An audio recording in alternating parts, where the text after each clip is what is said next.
নমস্কাৰ, মই ঋতুপৰ্ণ ভূঞা সকলোকে অন্যটি ভিডিঅ'লৈ স্বাগতম জনাইছোঁ আৰু আজিও উপস্থিত আছোঁ তিনিচুকীয়া জিলাৰ ডাঙৰীৰ নিৰ্মালী শইকীয়া আইতাৰ ঘৰত। আৰু মই কৈছিলোঁ যে পূৰ্বৰ ভিডিঅ'ত যে আইতাহঁতৰ বাৰীখন বিৰাট ডাঙৰ আৰু বিভিন্ন ধৰণৰ গছ-গছনি আছে। তাৰে কিছুমান যিবোৰ বিশেষ গুণ থকা গছসমূহ আপোনালোকক চিনাকি কৰাই দি আছোঁ।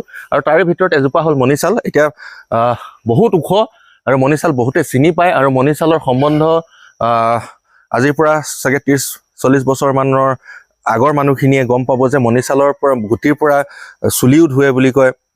আৰু সেই গুটিটো আজি আপোনালোকক দেখুৱাইছোঁ এয়া।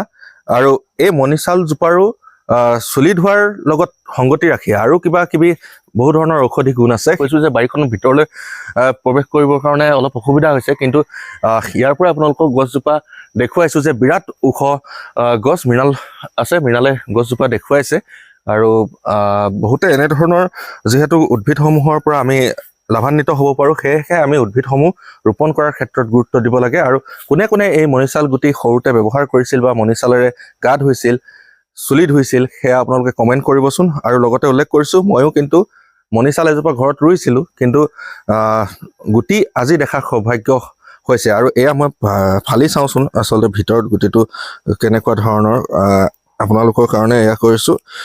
মানে অলপ বিজলুৱা লাগিছে যেতিয়া এই ফালিছোঁ। এইটো চাগে ইয়াৰ কোনটো বস্তুৱে, এই বস্তুটোৱে চুলি ধুৱে নে হয়তো এই বস্তুটোৱে ধুব পাৰে, আপোনালোকে কমেণ্ট কৰিব। মই নাজানো, কাৰণ কিন্তু চুলি ধুৱে বুলি জানো, যিহেতু বৰ্তমান ব্যৱহাৰ কৰা নহয়। আৰু ভিতৰৰ গুটিটো এই চাহপাতৰ গুটিটোৰ নিচিনাই এনেকুৱা কলা, গতিকে এইটো হয়তো ইয়াৰ আঠাৰ পৰা যি বিজল ওলাইছে সেয়াই হয়তো ধুৱে।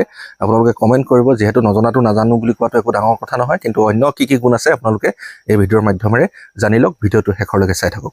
মণিছাল গুটিৰে সোণৰ অলংকাৰ সুন্দৰকৈ পৰিষ্কাৰ কৰিব পাৰি বুলি বহুজনে জানিব দিছে। ইয়াৰ উপৰি পুৰণি কালত বহুতে মুগাৰ কাপোৰ ধুবলৈও মণিছাল ব্যৱহাৰ কৰিছিল বুলি কয়। আপোনালোকে কোনে কোনে মণিছাল ব্যৱহাৰ কৰি পাইছে জনাবচোন, বা আপোনালোকৰ স্থানীয় ভাষাত মণিছালক কি বুলি কয় জনাব। আৰু যিসকলে মণিছালৰ অন্য ব্যৱহাৰৰ বিষয়ে জানে, সেই ব্যৱহাৰবোৰৰ বিষয়েও কমেণ্ট কৰিবচোন। চুলিৰ উফি বা ওকণি নোহোৱা কৰিবলৈ মণিছালৰ গুটিৰে চুলি ধুলে উপশম পায় বুলি বহুতে কয়। আজিৰ ভিডিঅ'টো ইমানেই আছিল। ধন্যবাদ। জয় আই অসম।